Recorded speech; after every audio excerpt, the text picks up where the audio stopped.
And we start off with the cases. There are just few because this time slot given to me was just about 10 minutes. So this is the first case.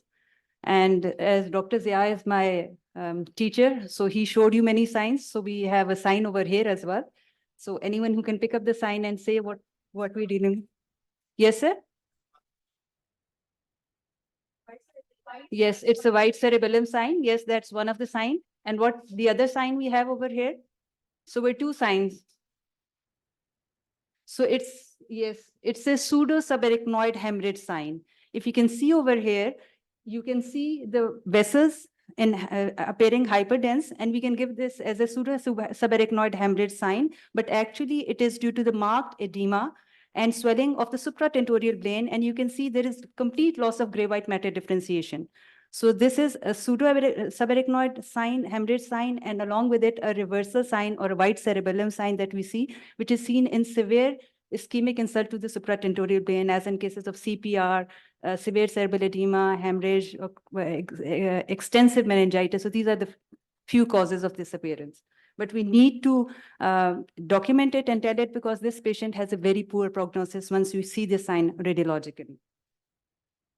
Now, the second case, anyone can tell what are the findings? So we have a child over here, a newborn baby, and obviously not from Dr. Avid because he's too expert in it, but from the residents, anything that you can see or you can diagnose, it's a very, sorry?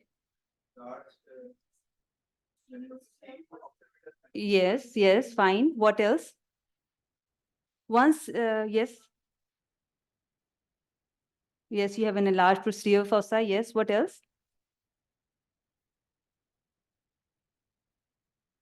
So there's another very important thing, as Dr. Abid will second me, that once you have a midline malformation, you always look for the other malformations as well. So you have an occipital meningocele, but in addition to that, you have a Dandy Walker variant as well. You have a very enlarged posterior fossa. You have the upper tilting of the tentorium and the cerebellum, and you have a hypoplastic cerebellum. The lateral ventricles are also dilated. But anything else that you can pick up? Very true. We're dealing with two abnormalities that are developmental malformations. But in addition to that, how do you explain these hyperdensities? No, these were multiple hyperdensities. If you can see over here that they are, if you can appreciate, there is also scalp hematoma. Can you see it? In the frontal lobe, there is also an extradural hemorrhage along with that. So there is also traumatic brain injury along with that baby during delivery. And so you have multiple hemorrhages as well in the subarachnoid, intracranial, in the epidural, and in the cerebral locations. So once we have patients or coming to us, actually, we have multiple pathologies in the same view. So you have to correlate, and the history again is very important, which we have to deal when we're giving a report to these patients. So again, it's an important exam case for the residents that you need to look out and look at all the features in the film. Okay, the next one.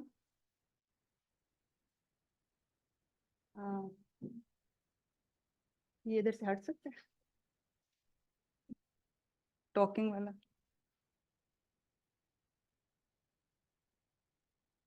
ये वाला हट सकता है ये talking वाला जो आ रहा है because this is नहीं मैं कह रही हूँ it is obscuring the image display.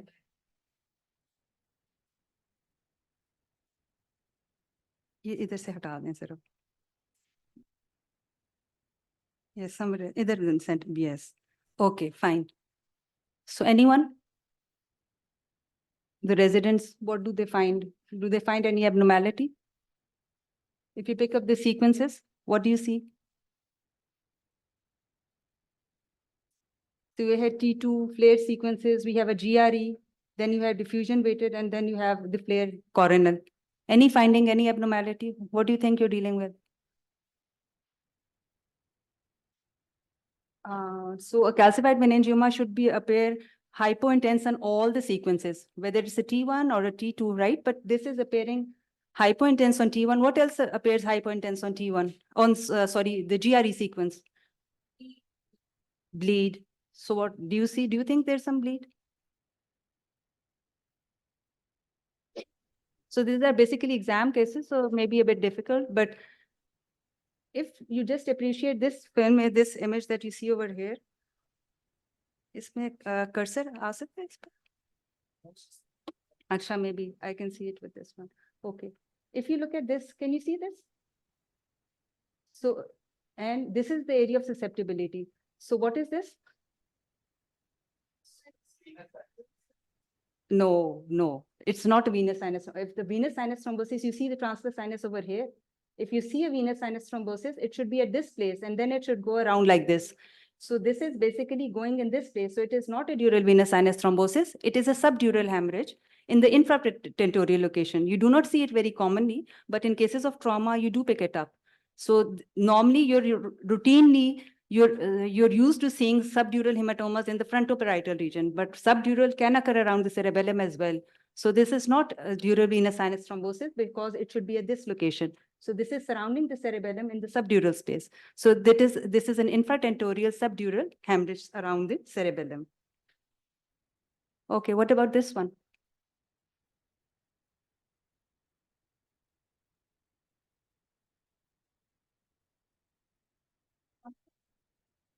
Yes. So again, this patient, as Dr. Abid showed, you find a syrinx, you may find hydrocephalus, but then in adult patients, type 1 Chiari malformation, patient may just have intermittent headache, and still the patient may not have developed hydrocephalus, and you may not even find a syrinx. So the most important image that you have to look up is the sagittal view or the sagittal image. As in this case, the ventricles are also relatively normal. There is no hydrocephalus. Also, if you see down over here, there is no syrinx as well. But the patient had a history of intermittent headache. So if you miss this, the patient is then going to develop those complications as well. So you need to treat the patient early, diagnose it early, and treat the patient early. The baby is also crying. Online. Okay, relatively easier one. Sorry. So again, what the most important point or differentiation between tuberous sclerosis and gray matter heterotopia is that the gray matter heterotopia is going to follow the gray matter signal on all sequences. While tuberous sclerosis, as even Dr. Abid showed you the case, it had a separate mixed signal intensity. On T1, it appears relatively hyperintense, and on T2, hyperintense. But if you look at this has a gray matter signal on all the sequences, whether you look at it at the T1, at the T2 image, or the flare sequence. And what sort of a heterotopia it is? It is a subpentymal nodular type of heterotopia. You have a plaque form, you have a nodular form. So this is a nodular heterotopia. So again, you need to keep this in mind that it is going to follow the gray matter signal on all the sequences. So it is not tuberous sclerosis, it is gray matter heterotopia. Okay, what about this one? This case just came last week and it was a dilemma for us as well. And it was a very rare case, so I thought I'll share it with you. So anyone, what are the findings? What do you think you can see on this case? Anyone? Yes, yes. So you have an abnormality in the apex. Granuloma. Okay, what else? Yes, these are the differentials we also gave, but epidermoid usually does not show enhancement. Yes, but it shows enhancement. And look at the GREOs, the flare sequence, it is slightly hyperintense. It is showing subtle restricted diffusion as well, partially. So what do you think we're dealing with? Cholesteatoma, but normally its site is not typical. These are the differentials that we gave, but we also gave a differential of possible aneurysm, which is very rare at this site. Again, we were not sure what it is, but because on GRE, it was showing marked susceptibility as well. So what do you think it is? Aneurysm. Yes, so this is an again, this is a very rare site.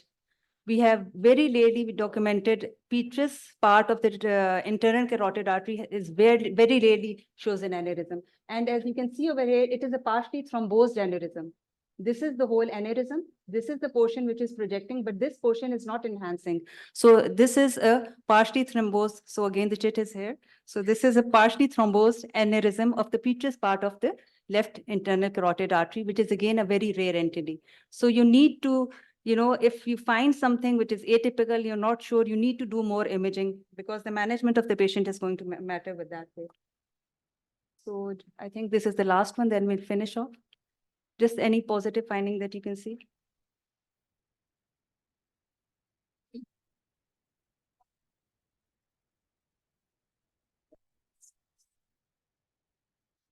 Yes, cavernous sinus what? Thrombosis. No, so yes, the abnormalities in the left cavernous sinus, but it is actually not the cavernous sinus thrombosis. The flow void between within the internal carotid artery is maintained, so it's not thrombosed. But as you can see over here, you can see a very well-defined dura which is shifted over there, and there is an intense enhancement, homogeneous enhancement over here.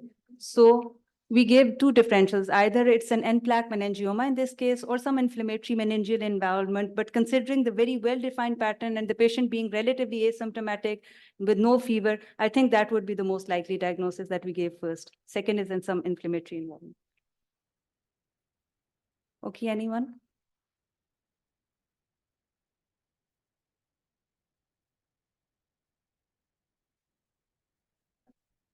Yes. So we see it very common in our setup. I mean, in the military background, usually patients who are evacuated from high altitude, they come to us and we see dural venous sinus thrombosis very commonly in those patients. And what we could term this over here as what we see is, this is a venous infarct, right? Secondarily, you have edema and you have hemorrhagic component, T1 hyperintensity. On GRE, you have hemorrhagic component, which is showing susceptibility. So it is an hemorrhagic infarct or a venous infarct secondary to dural venous thrombosis, sinus thrombosis on the left side. So should we go to the next case or, okay? I think just one or two are left. Anyone, what do you think about this case?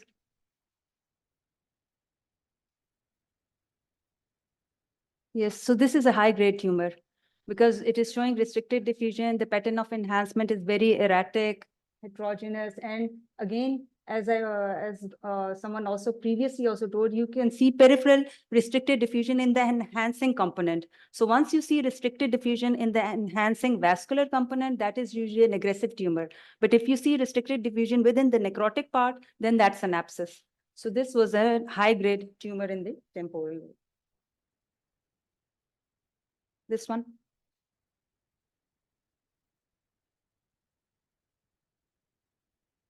Anyone? What do you think it is? Bilateral gliomas. The catch point over here is that you can see the nerve passing through it. If you look at the last image over here, you can see that it is basically enhancement surrounding the nerve. And you see the nerve intact on both sides. So it cannot be a glioma.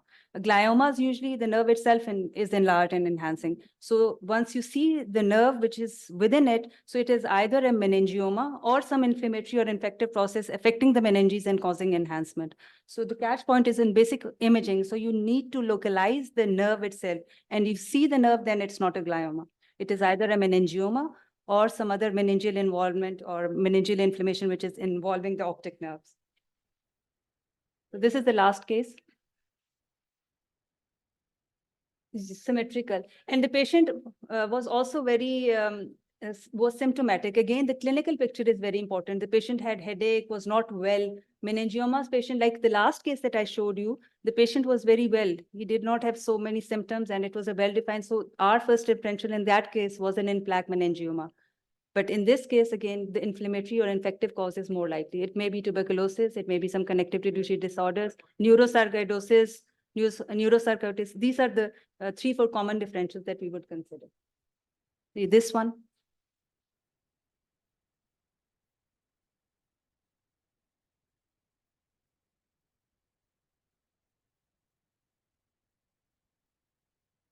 So these were basically difficult, I mean, not difficult cases, but things that you have to look upon whether while you're reporting and or you're going for your exam. So not very simple cases, but I think not a very difficult one as well. Anyone?